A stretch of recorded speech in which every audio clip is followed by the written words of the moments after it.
Today's daf we're going to be learning is Bava Metzia daf Ayin Zayin. We're going to get started at the top of the daf with a bunch of cases back to dealing with what happens when people renege on agreements. So I'm a rabbi. You hire workers to work and water your field. And then it rained, which obviously meant you no longer need these workers to do the job.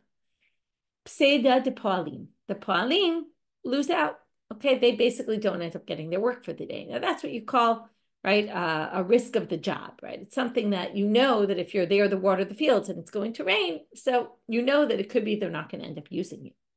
But if the river overflowed and watered the field, so the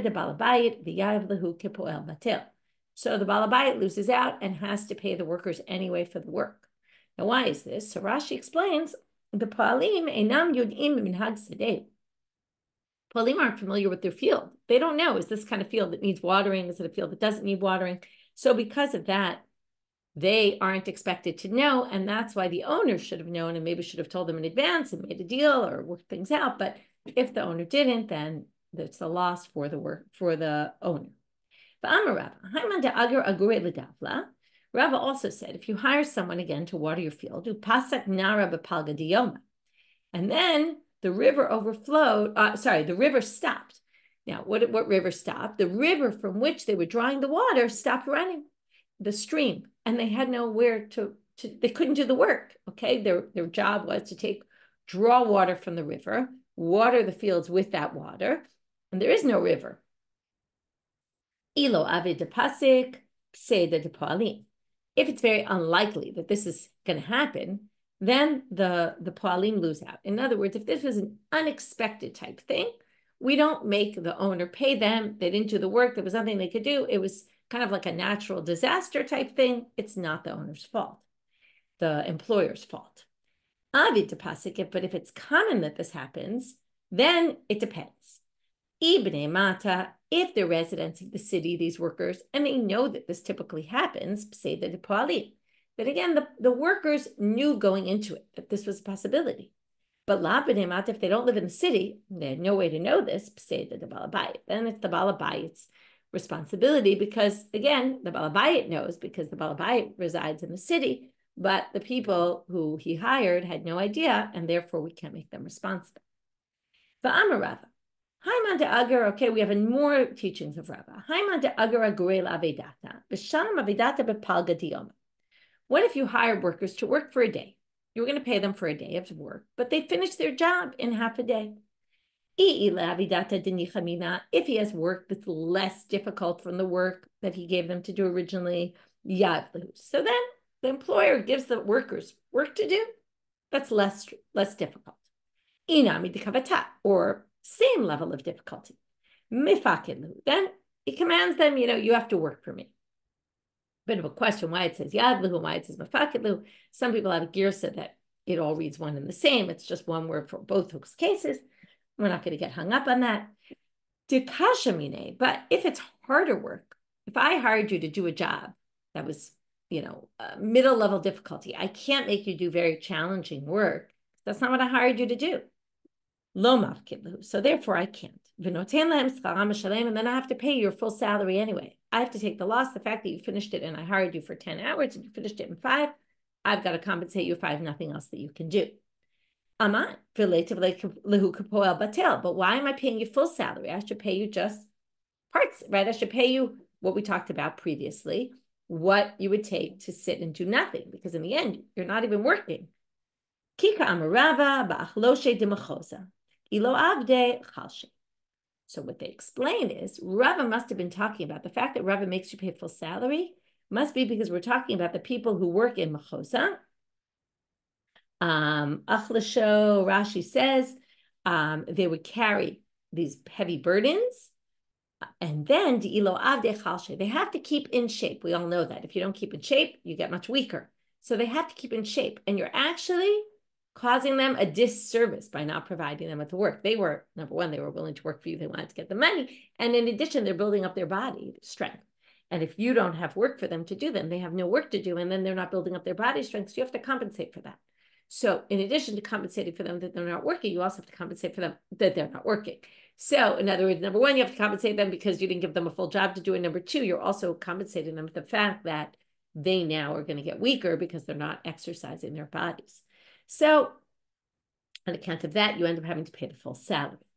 Amar Mar. Now we're going to go back to something we saw before. And this is, we're going back to understand, after we brought these different cases of Rava, of who's responsible in what situations, we're now going back to the braita that we quoted previously with the machloket, Rabbi Dosa, and the rabbis.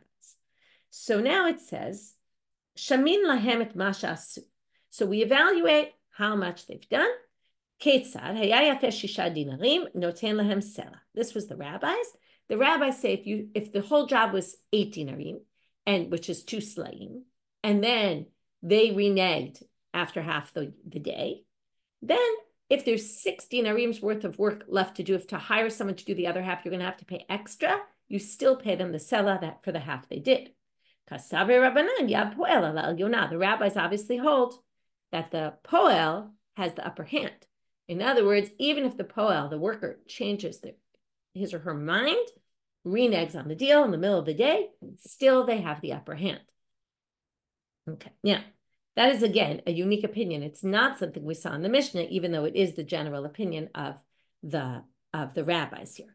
Why is this? So let's look at Rashi and see what he says. Because a worker is allowed to change their mind. It's workers' rights. This is like we say, there's unions that protect the worker. According to the rabbis, the workers are always protected. They always have the upper hand. And this, if you live in Israel, for sure, the labor laws are very strong and really protect the workers. Ki avadayim. What's the reason? Because it says in the Torah, avadayim, v'lo avadim lavadim. You're God's slaves. And you don't work for any, right? Even if you work for someone else, you're not really a slave to them. And therefore, the workers have rights. And therefore, the worker always can just change their mind if they want. We're going to come back to this when Rav makes a similar statement at the bottom of the daf, the bottom of this side of the page. Now we're going to talk about another sentence in that braita, which didn't make so much sense or kind of was obvious, which is, or either, right, they stop working and you pay them for the half they did, or they could finish the job and they'll get 2 slaying. Now, the Gemara says, Pshita, obviously, if you finish the job, they'll get the full amount. That was what you agreed upon. Well, what they were talking about is a case where after you agreed about the job and they started working, then yaker avidata. The price of workers went up. Ve'imru poalim, and the poalim, imru, Rashi explains, is lashon hefresh v'nosega chol. In other words, they decided to change their mind about things. They said, you know what? Now that prices went up, we don't want to work for that low amount that you were paying us. And now the employer comes and says, please work for me. I'll do something good for you. I'll make it better for you. Now, the employer doesn't say exactly what the employer is going to promise them, but does commit to them, I'll do something to make you happier. Now, so here's the chiddush. If they worked and finished the job, they get the 2 slaim as originally agreed upon. So now here comes the catch. Why is this not so obvious? Well, you might have thought, Matsu Amrele, they could possibly, the workers could say, right? The rate was 15, and then it went up to 20. Now you promised us 15, or let's go with our numbers. It was 2 slayim, and now people are paying 3 slayim for that job. So we did half the job at the first price, but now, so we got 1 sela. For the rest of the job, we should get 1.5 now, according to the new price. 1 according to the old price, 1.5 according to the new price. So we assumed that when you said you'll make it good for us, that you're going to give us 1.5, like all the other workers are getting right now. Kamash Malan, no. That's why it teaches you. If they do the full job, they still get 2 slayim like they were promised. Because the employer could say, I was just promising you, I'll give you food and drink while you're on the job. I'll bring you coffee, I'll bring you snacks, but not that I'm going to actually pay you more. And basically, maybe this comes under hamotzi mechaber or alav haraya, right? The burden of proof is on them to say, oh, you promised us this, and he never said I said that, so there's no reason the employer has to compensate them for that. Sela noten lahem sela. Now, this is going back to the first part, which is they renege after half the day. They did half the work, and the whole job was 2 slaying, and if the employer needs to hire someone else, it'll only cost him a sela. So obviously, right, this is again, an obvious halacha. If they worked a sela and there's only a sela left for him to pay for the rest of the job, then obviously the workers get paid a sela. So the Gemara says, Pshita, isn't this obvious? So now they're going to say the opposite case. No, Tzricha, this is needed in a case, Dizdala Vedata Meikara. Well, not the opposite case, but originally, okay, this is a bit of a more complicated case. Originally, the price of workers was low. But these workers wouldn't work for that amount. So originally, workers got paid, let's say half a sela for the whole job, or a sela, let's say a sela for the whole job. And these workers said, we're not willing to work for a sela. We want 2 slaim to do this job. And the owner agreed. But then what happened? In the middle of the job, the price went up. And it now costs 2 zuzim for all workers get paid 2 zuzim. 2 slaim, exactly, but they are getting paid. Now, now at this point, they could say, you might have thought that they could say, you promised us more than the going rate. So it was the going rate was a sela, you were willing to pass 2. Now the going rate's 2, pass 3. Kamash malan, from here they learn, no, if sela is left, they pay a sela only, meaning, Amr lehu, the employer could say, Ki Amr lehu tfei zuza de lava kim lehu.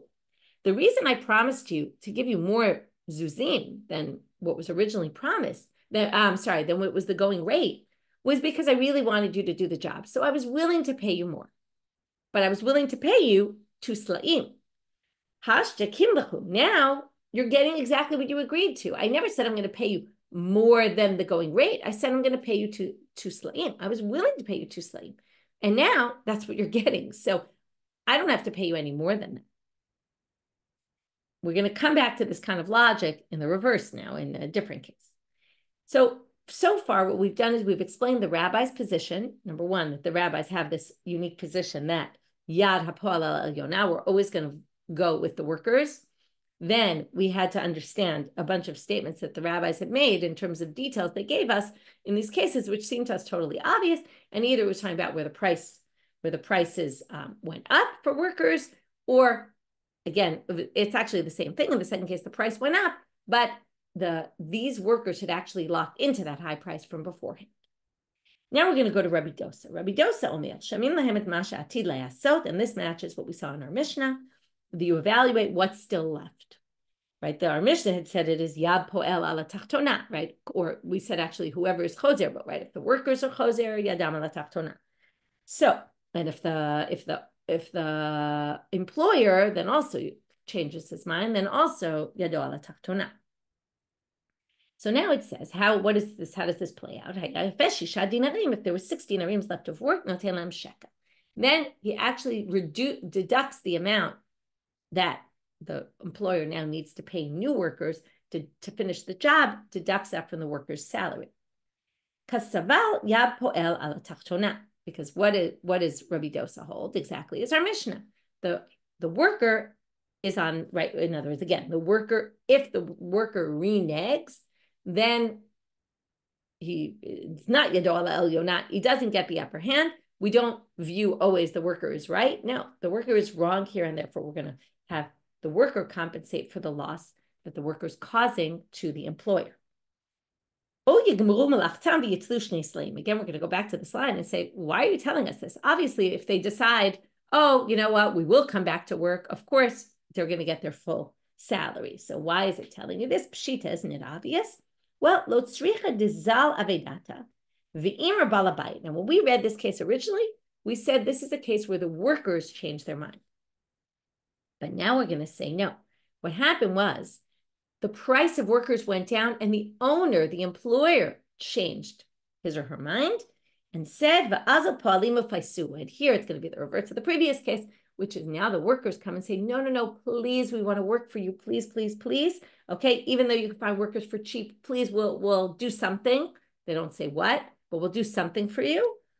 You might have thought maybe you could say to them,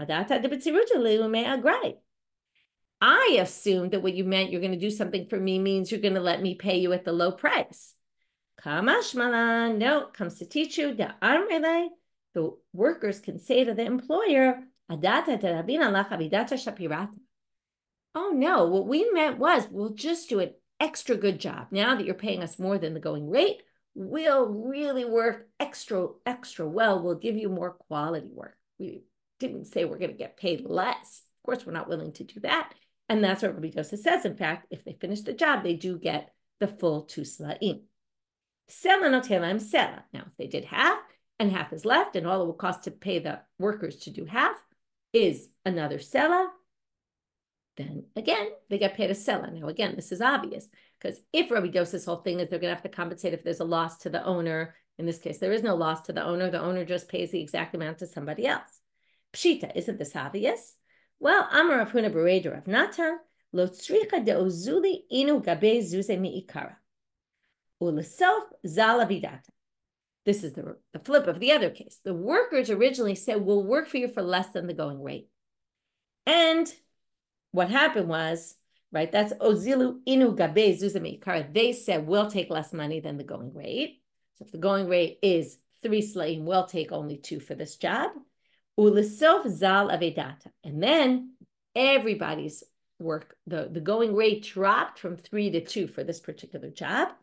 Ma'u detema b'tzir zuza amarituli, b'tzir zuzi avinan lehu. Now, you might have thought that the employer could say, listen, I hired you for less than the going rate. So now the going rate went down to 2. I'm only going to pay you 1. Kamashmalan. From here you learn the fact that it says sela notelem sela, right? If there's a sela's worth of work, then still they get paid. They get paid the sela for what they did for the first half of the job. That's worth a sela. There's a sela left. It's to teach you the amrele ki amarna la b'tzir zuza de lo have a kimla. When we agreed to do less, it's because you couldn't find, you were only willing to pay this amount of money, and we wanted to work for you, so we were willing to take less money. But and therefore we agreed to take 2 sla'im for this entire job, which means 1 sela for half the job. But but now, basically, we committed to what the price is now. In other words, again, the price for everyone else was 3 sla'im for the job. We were willing to take 2. Now everyone else takes 2, but you already committed to 2. So since you committed to 2, we're definitely not going to take any less than that. You can't give us less than the going rate. So that's what it comes to teach you. Sela no telem sela. For the half they did, they get what they were promised originally. Now we get to a new thing. Not exactly new, but that was all what we did in this section so far was we went through the different lines in this braita trying to understand them better. Now we just go back to the overall machloket between Rabbi Dosa and the rabbis. Do the workers who change their mind, do we always side with the workers and workers yado al elionah, or do we say workers yadam al tachtonah if they change their mind and have to compensate for the loss they're causing the owner now? So Amar Rav, halakha ke Rabbi Dosa. Rav says we hold like Rabbi Dosa, like our Mishnah. Umiyama Rav hachi, wait a minute. Did Rav really say we hold like Rabbi Dosa? We're going to have a contradiction. V'hamar Rav, didn't Rav say, Po'el yachol lachzor bo afilu b'chatzi hayom? A po'el, a worker can always change their mind, even in midday. This goes back to what we saw the rabbi said, which is labor rights are very strong. A worker always has the right to say, I don't want to do this job, even in the middle of the day. So how could Rav, on one hand, say that, and on the other hand, say the worker has to compensate? Definitely sounds from Rav that the worker doesn't have to compensate. Maybe it's like Rabbi Dosa, but Rabbi Dosa was talking specifically, look back at the braita, a beged, a piece of clothing to weave, or what was the other case? Right, a field to harvest. But that's not the same as a day worker. If you hire a day worker, the day worker could change their mind midday. Rabbi Dosa says you can't just change your mind if you want to, if you're in the middle of a job. That's talking about a kabbalan. I mentioned in the beginning of this chapter, there's a difference between someone who's hired to do a job and someone who's hired per hour to do, just to work for you. So perhaps that's the distinction. So if it's a day worker, they can always change their mind. If it's to do a particular job, you can't just change your mind without compensating the owner for the loss. Well, if you want to say that, we're now going to bring 2 sources that seem to indicate Rabbi Dosa doesn't distinguish. Each time we're going to bring a source that's going to show Rabbi Dosa doesn't distinguish. In the end, we're going to say, oh, actually, you don't have to understand it that way. So let's start with the first. Does he really distinguish between, does Rabbi Dosa distinguish between a sachir, yom, a worker, a day worker, and a kablan, someone doing a job? Doesn't it say in a braita?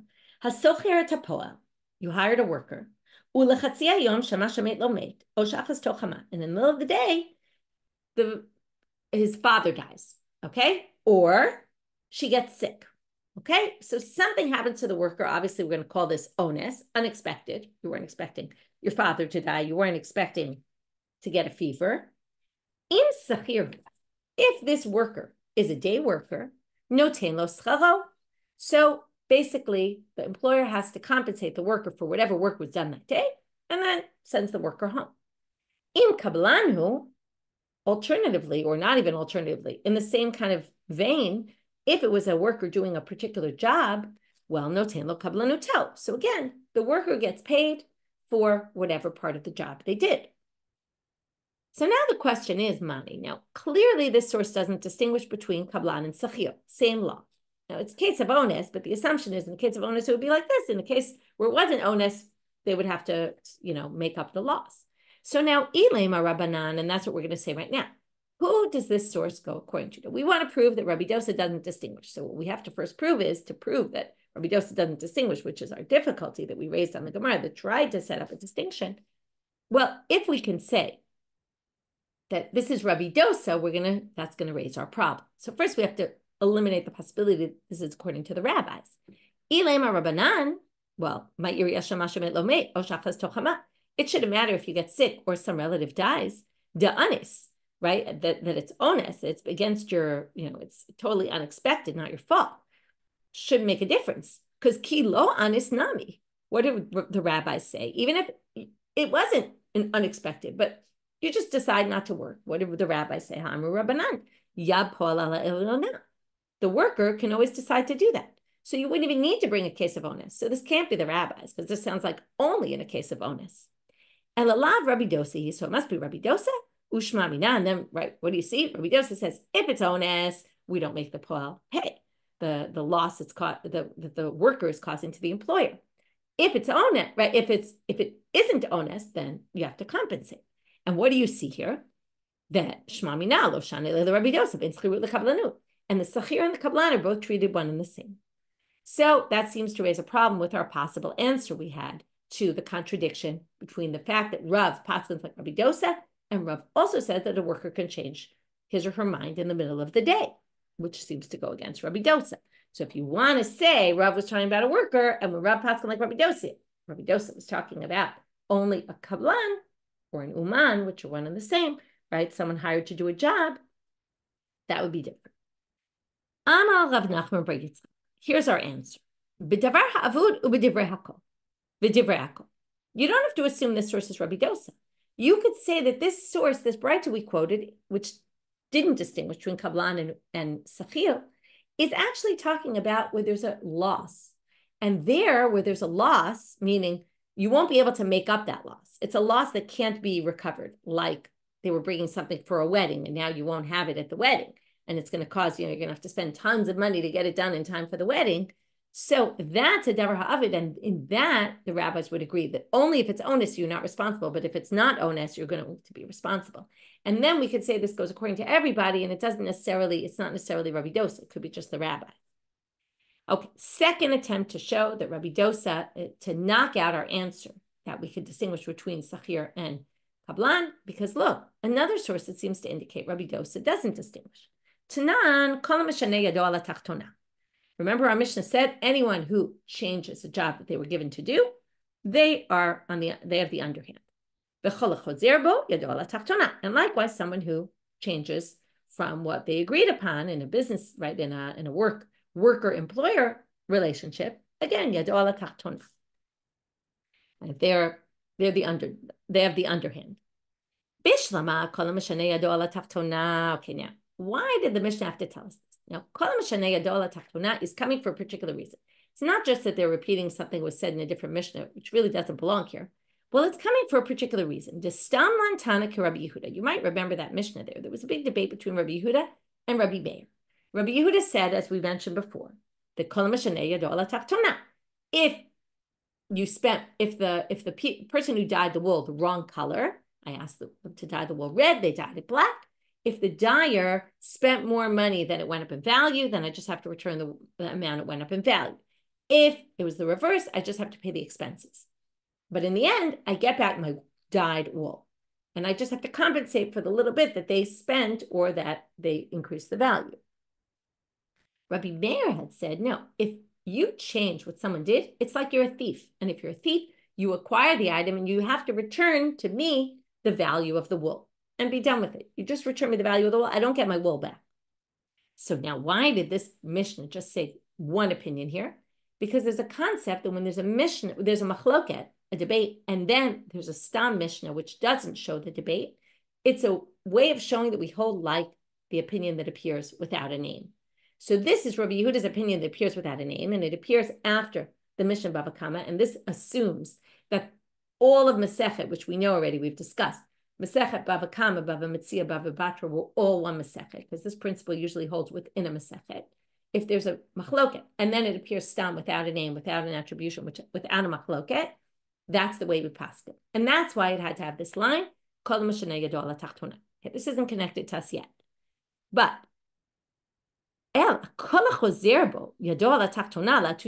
but if you say anyone who changes their mind, we already said that. If the Baal changes their mind, if the workers change their mind, so why did it need to add this line? What must it be coming to say? If not, my lav la tuye po'alucha de Rabbi Dosa. Now remember, the Mishnah started off with hasocher et ha'umnim, which are like kablanim.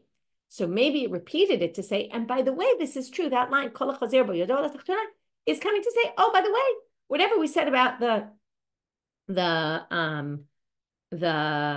uman is true about a poel as well. And then it shows that Rabbi Dosa doesn't distinguish.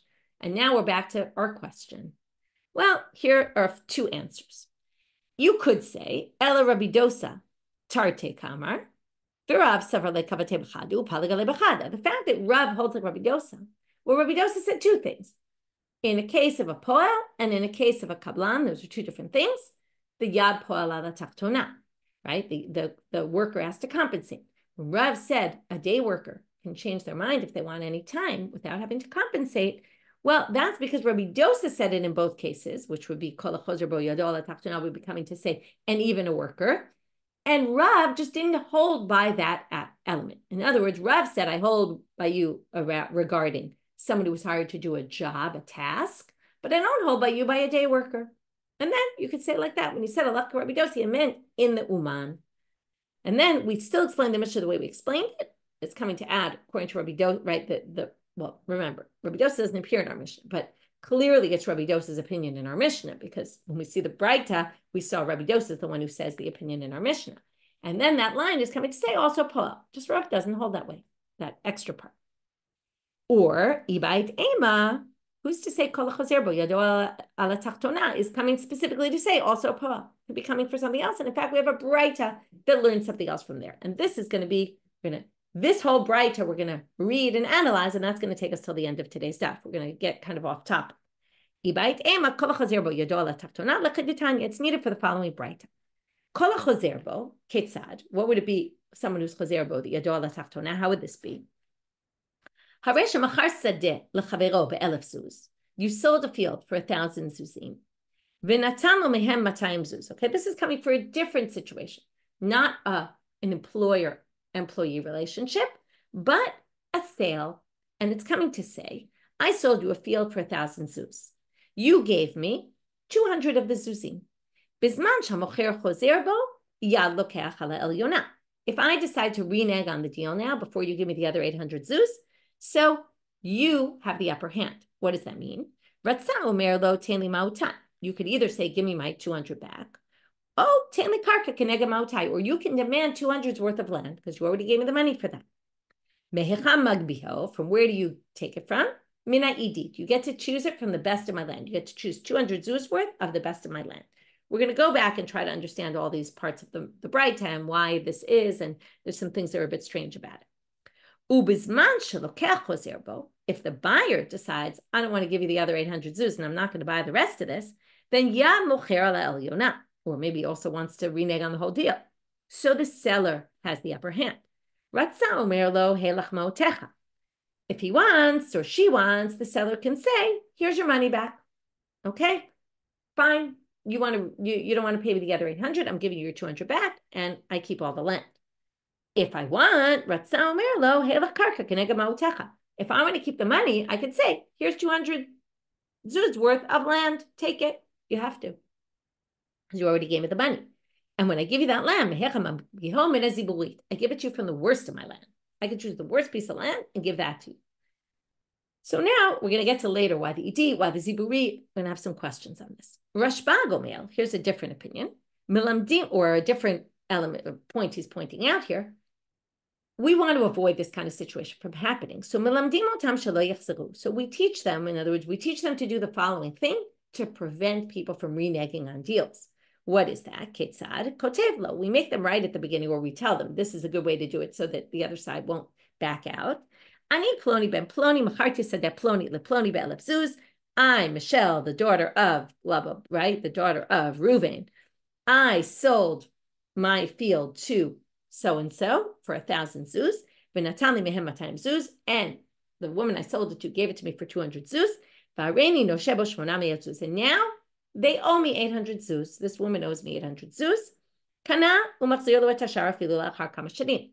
That basically turns the rest of it into a loan, and the deal is a final deal. The entire land is already sold to that woman and finished. Okay, that's the braita. Now, what was the whole point here? The whole point was that the words kol chazer b'gadol ala tachtona is not coming to teach you what we thought about Rabbi Dosa, that includes a poel, which would then mean that Rabbi Dosa could distinguish between a poel and an uman. We only know what Rabbi Dosa says about an uman because the case he brought was about a beged le'erog and a field to harvest, which was all kablanut, right? And therefore, or umanut, and therefore, we don't know what he says about a poel, and maybe that's when Rav says a poel can change their mind in the middle of the day. Perhaps Rabbi Dosa agrees with that. And that's how we resolve Rav. But in the meantime, we got into this braita, let's understand it. So Amar, now they're going to have an issue with this idit. Right? We assume it means now the buyer can go and take from any of the best of my property, the 200 zuz worth, if I change my mind about it and don't want to sell it. So now they say, just 1 second. Yeah. Okay. So now they say 2 questions. Number 1, isn't this more like I owe something now to the buyer? And if I owe something to the buyer, that's called a bal chov. They can take something I owe them. Utnan bal chov dino b'beinoni. And we learn that someone who's owed money by somebody else, like a loan or something like that, which is kind of like what this is. It's not exactly a loan, but the point is I committed to something and now they're going to get it from me. So you pay with the average land, not the best of land. So why aren't they getting the best of the land? The owed, and secondly, there's a bigger problem here. They're going to be able to go into my property and take any piece of land they want, the best. Ha'aradiyav zuze. Didn't you buy land, a particular piece of land? Aren't we supposed to be taking it from the piece of land that you bought, not any of my fields? So Amar Rav Nachman, first answer is, Amar Rav Nachman, we're going to have 2 answers here. Me'idit shaba miziburit shaba. What it means is, if I sold you a land for 1,000 zuz, there's better parts and worse parts of that piece of land, not any land you want to choose what the best is. And when we say in the other case that you get to, if you change your mind about buying it, I can insist you take a piece of land and I can give you from the worst of my land. We mean the worst of within my field that I sold to you from the beginning, but not any field I want. That was the first answer. Rav Ika Amar, second answer. It could be really from any of my property. Why would that be? This is a very interesting perspective. Anyone who buys land for 1,000 zuz, that's a lot of money. They must have to sell other property or other things in order to get this. And usually when you're desperate for money because you want to buy this field, you sell things for less money than they're really worth because you're desperate to sell them and people know that. So they offer you less money. And therefore, if I say I'm going to sell you this piece of land for 1,000 zuz and then I change my mind, I've actually caused you damage. Okay? Or second, yeah, it's the mocher changing them. I've caused you damage. So now you can actually, you might remember this in Perek HaNizakin, starts off with this, and if I caused damage to you, which I did here, because now I reneged on the deal, and now you sold all the stuff for less money, and now you're out, you're short money because of it, I caused you a loss. You can now collect from any of my property, because you're really collecting this 200 zuz worth, not as part of the deal we did, but because I caused you damage. So now you can take it from the best of my land. Rashba Gomer. Now we want to understand Rashba. As I said, the rest of the stuff is just understanding the braita.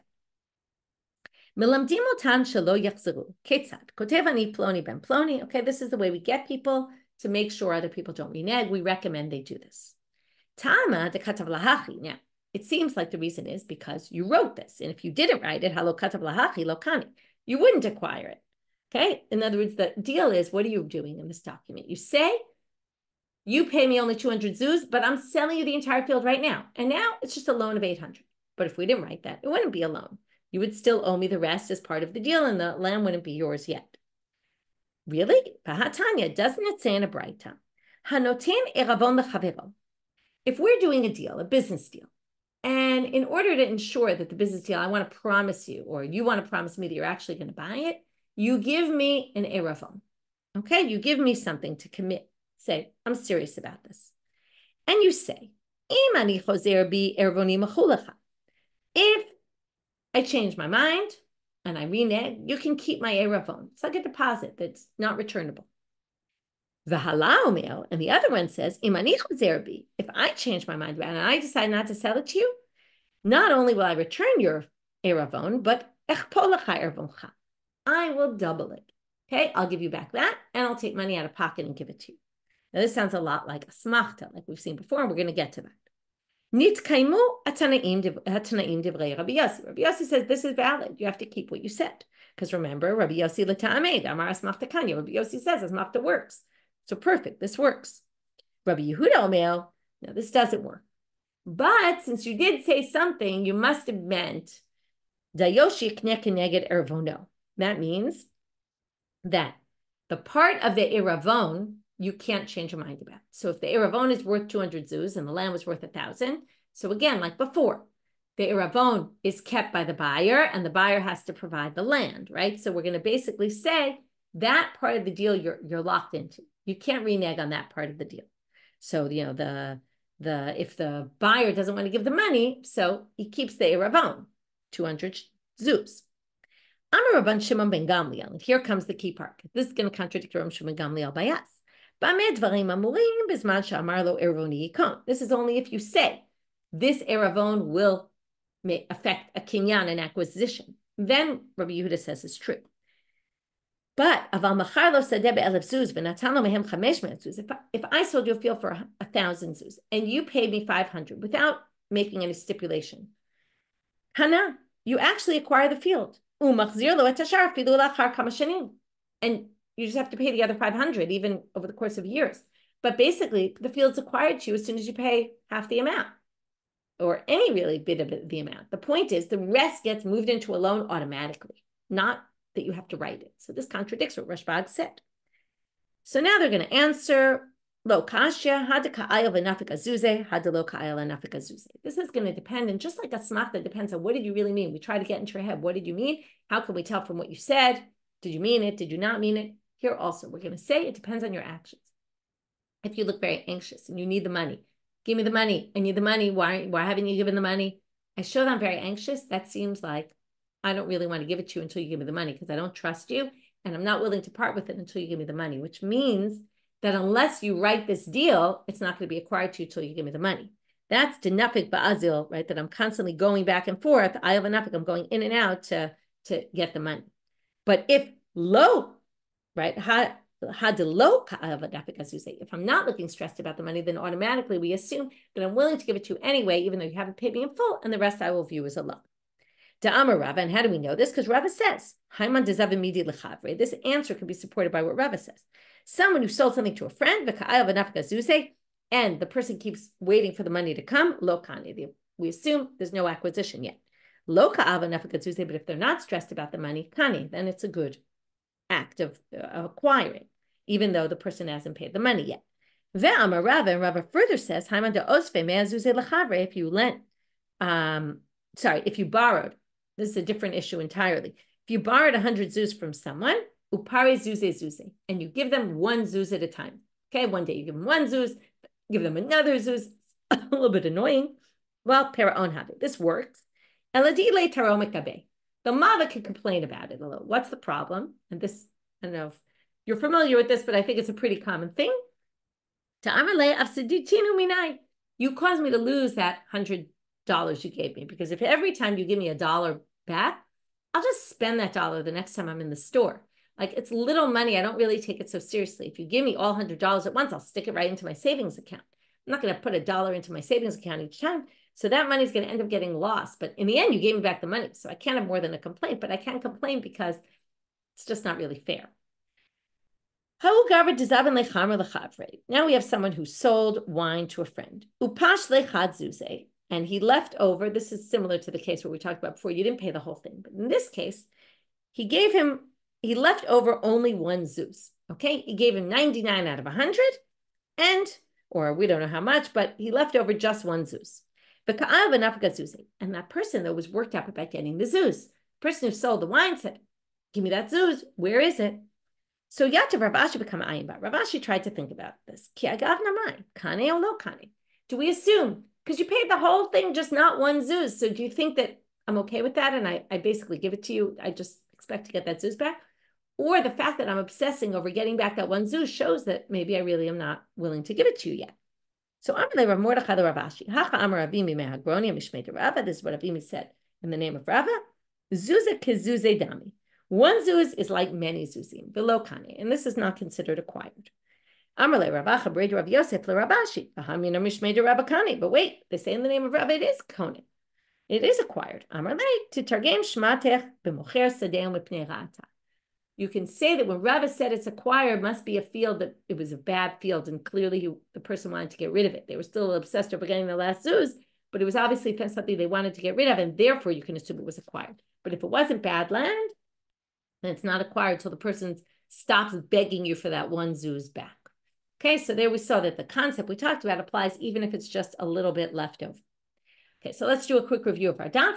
We started with a few statements of Rava of different situations where you hire workers to do something and then they renege because of something that happened. And the question is who's responsible and what's depending on what the situation is. We had all sorts of permutations and issues that could come up.